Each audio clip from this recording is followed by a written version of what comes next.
வணக்கம் MSc Madras high court requirement latest update today update new update. இந்த requirement பார்த்தீங்கன்னா Madras high court and Madurai பெஞ்சு. அப்போ ரெண்டு முக்கியமான பிளேஸில் சென்னை அண்டு மதுரையில் பார்த்தீங்கன்னா இந்த பிளேஸ்லாம் பார்த்தீங்கன்னா ரெக்யூர்மெண்ட் அப்படின்ற எடுக்கிறாங்க. ஓகேங்களா, இது வந்து ரிட்டன் எக்ஸாம் எழுதி போகிற மாதிரி தான். இதுக்கு எப்படி முன்னால் கீழமை நீதிமன்ற தேர்வு நடந்ததோ அதே மாதிரி தான் இதுவுமே ரிட்டன் எக்ஸாம் வச்சு ஆள் எடுக்கிற மாதிரி தான். ரிட்டன் எக்ஸாம், அதுக்கப்புறம் ப்ராக்டிக்கல், அதுக்கப்புறம் இன்டர்வியூ, அதே ஸ்டேஜ் தான், 3 ஸ்டேஜ். ஓகேங்களா, என்னென்ன போஸ்டிங் பார்த்தீங்கன்னா ஸ்வீப்பர், கார்டனர், வாட்ச்மேன், ஜோப்தார், ரூம் பாய், ஆஃபீஸ் அசிஸ்டன்ட். ஆனால் இதில் என்ன பார்த்தீங்கன்னா கல்லூரி படித்தவர்கள் அப்ளை பண்ண முடியாது. ரேஷியோ லெவல் மாறுது, ப்ரியாரிட்டியும் மாறிடுச்சு. என்ன ஏதுன்றது தெளிவாக இந்த வீடியோவில் பார்க்கலாம். வாங்க வீடியோக்குள்ளே போகலாம். ஃபஸ்ட்டாக வந்த நோட்டிஃபிகேஷன்ஸ் நம்பர் 73/2025 டேட் பார்த்தீங்கன்னா இன்னைக்கு டேட் போட்டிருப்பாங்க. ஸோ இந்த போஸ்ட் பார்த்தீங்கன்னா sweeper, gardener, waterman, sanitary worker and watchman.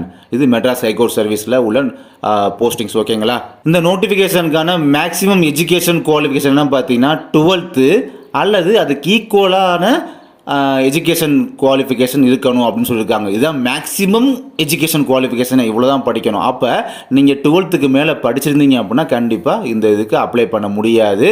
அப்போ 12th ஈக்குவல் அப்படி சொல்லும் போது 12th படித்தவங்க இருப்பாங்க, இல்லாட்டி அதுக்கு ஈக்குவலாக 10th முடிச்சு டிப்ளமோ படிச்சிருப்பவங்க இருப்பாங்க. 10th முடிச்சுட்டு 3 years டிப்ளமோ கோர்ஸு, இல்லாட்டி 10th முடிச்சுட்டு 2 years ITI படித்தவங்க, இந்த மாதிரி இருப்பாங்க. அப்படி அந்த ITI டிப்ளமோ படித்தவங்களாம் 12th ஈக்குவல் அதான் சொல்லியிருக்காங்க. 12th ஈக்குவலாக படித்தவங்களும் அப்ளை பண்ணலாம். ஆனால் 12th மேலே அல்ல 12th ஈக்குவலுக்கு மேலே படித்தவங்க அப்ளை பண்ண முடியாது.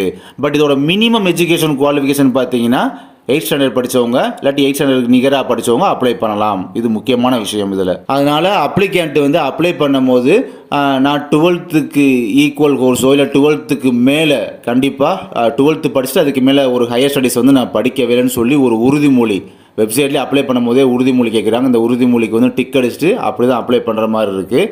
அதனால் ஒருவேளை நீங்கள் 12th மேலே படிச்சுட்டு நீங்கள் அதை மறைச்சு நீங்கள் ஒரு யூஜி படித்து, யூஜின்னு என்னது, ஒரு காலேஜ் போய் படித்து அதை மறைச்சு இங்கே வந்து அப்ளை பண்ணீங்க அப்படின்னா உங்கள் மேலே சட்டப்படியான நடவடிக்கை எடுக்கப்படும், அதுவும் குற்ற நடவடிக்கை எடுக்கப்படும் அப்படின்ற மாதிரி மென்ஷன் பண்ணிட்டாங்க. மேலே இன்ஸ்ட்ரக்ஷனில் சொன்ன அதே விஷயத்தை பார்த்தீங்கன்னா திரும்ப அகைன் பார்த்தீங்கன்னா உங்களுக்கு எஜுகேஷன் குவாலிஃபிகேஷனையுமே தெளிவாக மென்ஷன் பண்ணியிருக்காங்க. அதையும் இப்போ நீங்கள் பார்க்குறீங்க. அதாவது உங்கள்கிட்ட 12th மார்க் ஷீட் இருக்கும், 12th ஒரிஜினல் டிசி இருக்கும் பார்த்தீங்களா, அவங்க அதை அப்ளை பண்ணலாம்.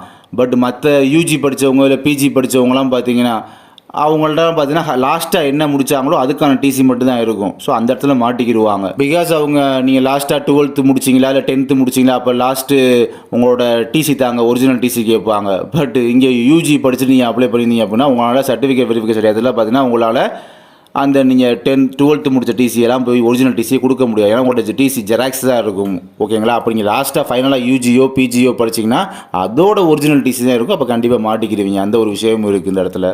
Tamil eligible test part A பார்த்தீங்கன்னா 25 மார்க்கு தான், 25 கொஸ்டின்ஸ் மட்டும் தான் கேட்பாங்க. பார்ட் பி பார்த்தீங்கன்னா பேசிக்காக ஜென்ரல் நாலேஜ், இது 40 மார்க்கு 40 கொஸ்டின் கேட்குறாங்க. இப்போ டோட்டலாக பார்த்தீங்கன்னா 65 மார்க் மட்டும் தான். இதுக்கு வந்து டைம் டூரேஷன் வந்து 90 நிமிஷம் அப்படின்றது கொடுக்குறாங்க. அதாவது 1.5 மணி நேரம், வெறும் 65 மதிப்பெண் தான் கேட்குறாங்க. ரொம்ப ஈஸியாக தான் இருக்கும்.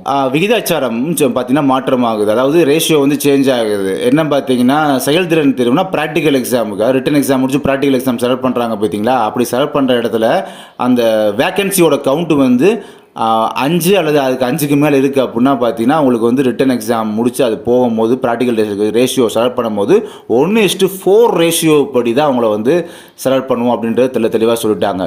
ஒருவேளை அந்த வேக்கன்சிக்கு 4 அல்லது 4க்கு கம்மியான கவுண்ட் இருந்தால் மட்டும்தான் 1:5க்கே போவாங்க. பட் 5 அல்லது 5க்கு மேலே இருந்தால் 1:4ன்றது தெளிவாக சொல்லிட்டாங்க. இதுதான் ரேஷியோ 1:4. அதே மாதிரி தான் ப்ராக்டிக்கல் முடிஞ்சு அது இன்டர்வியூ போவாங்க பார்த்தீங்களா, அந்த சமயத்தில் ஆள் செலக்ட் பண்ணுவாங்களா, அப்போ இருக்கிற ரேஷியோ பார்த்தீங்கன்னா 1:2.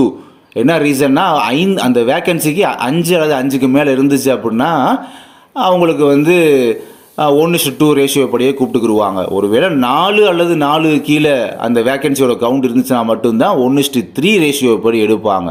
பட் இது வந்து உங்களுக்கு எஜுகேஷன் குவாலிஃபிகேஷன் கம்மினால பார்த்தீங்கன்னா அந்த டைம் வந்து 1:4 1:2. ஸோ அந்த விகிதாச்சார அடிப்படையில் பார்த்தீங்கன்னா எடுக்க முயற்சிகள் அப்படின்றது நடக்கும். இதுக்கு முன்னால் வந்து ரிட்டன் எக்ஸாம் வந்து 65 மார்க்கு 65 கொஸ்டின் கேட்பாங்க, 90 நிமிஷம் பார்த்தோம் பார்த்தீங்களா. இப்போ அதே மாதிரி அடுத்த ஸ்டேஜ் 2வது ஸ்டேஜ் வந்து ப்ராக்டிக்கல். இது வந்து டோட்டல் மார்க் வந்து 40 மார்க்கு 40 மதிப்பெண். ஓகேங்களா, இதுலேயுமே பார்த்தீங்கன்னா மினிமம் ஸ்கோர் வந்து பாஸ் மார்க் வந்து 10 mark, written exam 10 mark. But written exam 10 mark எடுத்தால் பத்தாது, கூட தான் எடுப்பீங்க, அது நல்லா தெரிஞ்ச விஷயம்தான். பட் ப்ராக்டிக்கலில் வந்து மினிமம் மார்க், அதாவது பாஸ் மார்க் வந்து 10 மார்க்கு. அதே மாதிரி இந்த டைம் பார்த்தீங்கன்னா உங்களுக்கு ப்ராக்டிக்கல் என்னென்ன கேட்போம் அப்படின்ற எக்ஸ்பெரிமெண்ட்டுமே சொல்லிட்டாங்க. இப்போ வந்து தூய்மை பணியாளர் ஒர்க்குக்கு இந்த மாதிரி சுகாதார பணியாளர் போஸ்டிங்ஸ்க்காக வர்றாங்க பார்த்தீங்கன்னா, அவங்களாம் பார்த்தீங்கன்னா என்ன பண்ணுவாங்கன்னா தரையை க்ளீன் பண்ணுறது, பாத்ரூம் கழுவுறது, வாட்டர் மெயின்டெனன்ஸ் பண்ணுறது, இப்படியே க்ளீன் பண்ணுறது, இந்த மாதிரி விஷயங்கள்லாம் பார்த்தீங்கன்னா இந்த மாதிரி சர்வீஸ் தான் பார்த்தீங்கன்னா உங்களுக்கு வந்து ப்ராக்டிக்கலுக்கான ஸ்கில் டெஸ்ட் இருக்குது பார்த்தீங்கன்னா, அதுக்கு வந்து உங்களுக்கு எக்ஸ்பெரிமெண்ட் இதுதான் அப்படின்றது தெளிவாக சொல்லிட்டாங்க. அதே மாதிரி தான் தோட்ட பணியாளர்கள் வேலைக்கு அப்ளை பண்ணுறாங்க பார்த்தீங்கன்னா கார்டனர்ஸ், அவங்களுக்கும் பார்த்தீங்கன்னா செடியில் எப்படி வெட்டணும், அந்த தண்டு கிளையெல்லாம் வெட்டுறது எப்படி, கவாத்து செய்கிறதுனா என்னது, மரம் செடியை வந்து நடுறது எப்படி, பூச்செடிக்கு பதியம் போடுறது எப்படி, இந்த மாதிரிலாம் ஸ்கில் டெஸ்ட் அப்படின்றது உங்களுக்கு நடக்கும் ப்ராக்டிக்கல் சமயத்தில். ஓகேங்களா? அப்புறம் water maintenance, water management, clean பண்ணுறது. ஸோ இந்த மாதிரி சர்வீஸ் தான் பார்த்தீங்கன்னா உங்களுக்கு வந்து ப்ராக்டிக்கலில் போய் வைப்பாங்க. இந்த எக்ஸ்பெரிமெண்ட்டுமே சொல்லிட்டாங்க என்ன ஏதுன்னு தெளிவாக அந்த டைம் சொல்லிட்டாங்க. நெக்ஸ்ட் வந்து இந்த சானிட்டரி ஒர்க்கர் அண்டு வாட்ச்மேன், அப்புறம் வாட்ச்மேன் இவங்களெல்லாம் பார்த்தீங்கன்னா அவங்களுக்கு சொல்லியிருக்காங்க பாருங்கள். உள்ளே வெளியே போகும்போது ரெக்கார்டு மெயின்டைன் பண்ணுறது, அப்புறம் ஆஃபீஸ் ரெக்கார்டை மெயின்டைன் பண்ணுறது, அந்த கேம்பஸில் பார்த்தீங்கன்னா ரோந்து வர்றது, அப்புறம் மற்ற அதர் ஆஃபீஸ் ஒர்க்ஸு, பேசிக்காக ப்ரிகாஷன் பண்ணுறது, இந்த தீயணைப்புத்துறை பாதுகாப்பு. இப்போ எக்ஸாம்பிள் வந்து உள்ள மரம் எரியுதுன்னா தீயணைப்புத்துறை பாதுகாப்பு நம்ம எப்படி கால் பண்ணி இந்த மாதிரி பேசிக் நாலேஜ்லாம் இருக்குது, அப்படி செக் பண்ணி பார்க்குற மாதிரி உங்களுக்கான ப்ராக்டிக்கல் டெஸ்ட்லாம் இருக்கும். அதே மாதிரி இந்த என்எம்ஆர் அப்ளிகேஷன்லாம் பார்த்தீங்கன்னா 2 இயர்ஸ் எக்ஸ்பீரியன்ஸ் உங்களுக்கு இருக்குது அப்படின்னா உங்களுக்கு வந்து 40 மார்க்கில் 20 மார்க்கு மேலே ஸ்பெஷலாகவே உங்களுக்கு போட்டுருவாங்க. அதையுமே தெளிவாக மென்ஷன் செய்து விட்டார்கள். ஓகேங்களா? இது மாதிரி நிறையா விஷயங்கள் சொல்லியிருக்காங்க. அதே மாதிரி ரிட்டன் எக்ஸாம் நடக்கிற இடமும் சொல்லிட்டாங்க பாருங்கள். மோஸ்ட் ப்ராபபிளி சென்னையில் நடக்க தான் சான்ஸ் இருக்குது அப்படின்ற மாதிரியே சொல்லிட்டாங்க, மென்ஷன் பண்ணிட்டாங்க. ரெண்டாவது அதுக்கப்புறம் ப்ராக்டிக்கல் டெஸ்ட்டு அண்டு இன்டர்வியூ, அதான் சர்டிஃபிகேட் வெரிஃபிகேஷன் இருக்குது பார்த்தீங்களா, அது கண்டிப்பாக உறுதியாக சென்னையில் மட்டும்தான் நடக்கும் அப்படின்றத தெளிவாக சொல்லிட்டாங்க. அடுத்த நோட்டிஃபிகேஷன் பார்த்தீங்கன்னா நம்பர் 72/2025, இன்னைக்கு டேட்டு தான் போட்டிருக்காங்க. சோப்தார், office assistant, residential assistant and room boy. So இதுவும் பார்த்தீங்கன்னா மெட்ராஸ் ஹைகோர்ட் சர்வீஸ் தான். இங்கே ஆஃபீஸ் அசிஸ்டண்ட்டுக்கு வந்து நல்ல வேகன்சி இருக்குது, 137 வேகன்சி அதிகமாக இருக்குது. அதுக்கப்புறம் அடுத்து பார்க்கும்போது ரெசிடென்ஷியல் அசிஸ்டன்ட் பார்த்தீங்கன்னா 87 வேகன்சி அப்படின்றது இருக்குது. மற்றபடி ரூம் பாய்லாம் ஒரு 4 வேகன்சி மட்டும்தான். இதுக்கு முன்னால் வந்து நம்ம உள்ள போஸ்டிங்ஸ்லாம் எப்படி இந்த ப்ராக்டிக்கலுக்கான ப்ரியாரிட்டிலாம் எப்படி எதிர்பார்க்குறான்னு பார்த்தோமோ அதே மாதிரி இந்த இதுக்குமே பாருங்கள் ப்ராக்டிக்கலுக்கான ப்ரியாரிட்டி. இந்த ஓஏக்கெல்லாம் பார்த்தீங்கன்னா உங்களுக்கு செல்லத்தக்க அந்த இலகு ரக டிரைவிங் லைசன்ஸ் இருந்துச்சுன்னா கண்டிப்பாக, அதே மாதிரி சமையல் தெரிஞ்சுக்கிட்டவங்களுக்கு, அப்புறம் வீட்டு பராமரிப்பு இதெல்லாம் அனுபவம் இருந்துச்சு அப்படின்னா அது தனியாக நாங்கள் மார்க் போடுவோம் அப்படின்ற மாதிரிலாம் சொல்லியிருக்காங்க, எக்ஸ்பீரியன்ஸ் இருந்துச்சு அப்படின்னா. இப்போ ஆஃபீஸ் அசிஸ்டன்ட் போஸ்டிங்கான ப்ரியாரிட்டி, ப்ராக்டிக்கலுக்கான ப்ரியாரிட்டி கொடுத்துட்டாங்க பாருங்கள். அதாவது உணவு மற்றும் பானங்கள் தயாரிப்பு, இந்த கூல்ட்ரிங்க்ஸ்லாம் தயாரிக்கிறாங்க பார்த்தீங்கன்னா, அந்த மாதிரி கம்பெனியில் ஒர்க் பண்ணியிருக்கீங்க, இல்லாட்டி சமையல் அல்லது பேக்கரி கடையில் ஒர்க் பண்ணியிருக்கீங்க அப்படின்னா, அதாவது பேக்கரினா அந்த வெதுமனையில் வந்து தயாரிப்பாங்க பார்த்தீங்கன்னா, அந்த இடத்துல ப்ரிப்பேர் பண்ணுற இடத்துல வந்து ஒர்க் பண்ணியிருக்கீங்க அந்த டிபார்ட்மெண்ட்டில், இல்லாட்டி அங்கீகரிக்கப்பட்ட ஒரு இன்ஸ்டியூட்டில் படிச்சிருக்கீங்க அப்படின்னா அந்த ட்ரைனிங்க்கான ஃபுல் டைம் அந்த ஸ்டடீஸுக்கான சர்டிஃபிகேட்டு, இல்லாட்டி ஒர்க் பண்ணிங்க அப்படின்னா எக்ஸ்பீரியன்ஸுக்கான சர்டிஃபிகேட் கடையில் கொடுத்துருப்பாங்க, கடையில் ஒரு எக்ஸ்பீரியன்ஸ் சர்டிஃபிகேட் வாங்கி வச்சுக்கிறது. இதில் பார்த்தீங்கன்னா 2 வருஷம் எக்ஸ்பீரியன்ஸ் கண்டிப்பாக இருக்கணும்னு சொல்லியிருக்காங்க. அதே மாதிரி செல்லத்தக்க இலகு ரக வெஹிக்கிளுக்கான டிரைவிங் லைசன்ஸ் வந்து இருக்கணும். அந்த மாதிரி இருந்துச்சுன்னா உங்களுக்கு வந்து ப்ரியாரிட்டி இருக்குது அப்படின்றது சொல்லியிருக்காங்க. இதுதான் ப்ராக்டிக்கலுக்கான ப்ரியாரிட்டி. ஸோ எக்ஸ்பீரியன்ஸ் சர்டிஃபிகேட் பார்த்தீங்கன்னா யார்கிட்ட வாங்கணும்னா ஒரு ஆஃபீஸர்கிட்ட இருந்தோ இல்லாட்டி உங்கள் கடை முதலாளிகிட்ட இருந்தோ நீங்கள் வாங்கிக்கலாம் அப்படின்றத சொல்லியிருக்காங்க.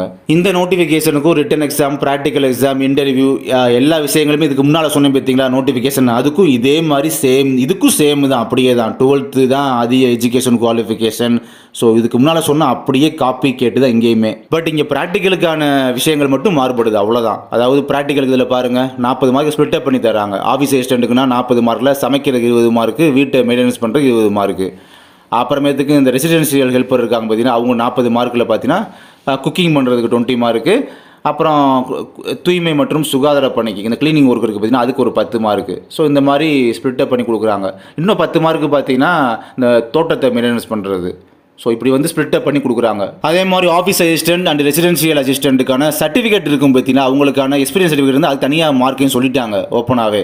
அதாவது உங்களுக்கு வெஹிக்கிள் இருக்குது, லைசன்ஸ் இருக்குது அப்படின்னா அதுக்கு 3 மார்க்கு, அப்புறம் சமையல் எக்ஸ்பீரியன்ஸ் இருக்குது அப்படின்னா அவங்களுக்கு 1 மார்க்கு, அண்ட் அதுக்கப்புறமா அந்த அங்கே ஒர்க் பண்ணேன் வீட்டு பராமரித்தல் எனக்கு சர்டிஃபிகேட் எக்ஸ்பீரியன்ஸ் இருக்குது அப்படின்னா அதுக்கு 1 மார்க்கு. இதுக்கு முன்னால் ஒரு நோட்டிஃபிகேஷன் சொன்னேன் பார்த்தீங்களா, அந்த நோட்டிஃபிகேஷன் மாதிரி தான் இந்த நோட்டிஃபிகேஷனுக்குமே ரேஷியோ, அதாவது விகிதாச்சார ஆள் எடுக்கிறது எல்லாமே பார்த்தீங்கன்னா டிட்டோ காப்பியாக சேமாக தான் இருக்குது.